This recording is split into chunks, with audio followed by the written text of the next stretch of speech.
Hi guys, Jen here. So last night nagkaroon kami ng UN party and for today's video, samahan nyo naman ako mag-unboxing itong nakuha kong parapol. As you can see guys, ang dami namin mga bonggang parapol pero ito yung nakuha ko talaga. Dada, clothing package, diba? Yung ako yung nagbunot.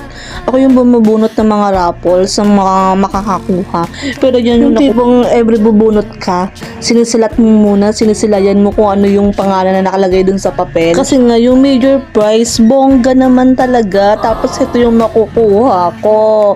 Pero let's see kung anong laman. Okay, dahan-dahanin muna natin para may trail. So unang bunot, sipet. Sipet. Mas maganda sana kung hanger, no? Ay, talagang namili pa. Yun kasi yung kailangan ko. Yung next natin, ayan, ano pa nga ba yan? Pero in fairness, may kasamang surf. Buti naman at may kasamang surf na pabrikon. At least hindi na ako mumoblemang bumili.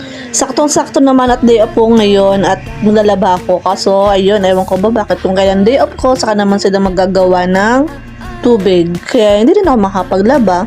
Yung hindi ka nga swerte sa love life, pati ba naman sa bunutan, hindi ka swerte? Yung tipong hindi ka na nga pinili, pero iba pa yung napunta sa'yo. Aray ko. Pero anyway, thank you na rin. At least may magagamit ako sa bahay, hindi na ako bibili. Yung nalug-alug ko na nga yung paper bag na yan, baka may lumabas pang sabon para kompleto na. Palike for support. Salamat!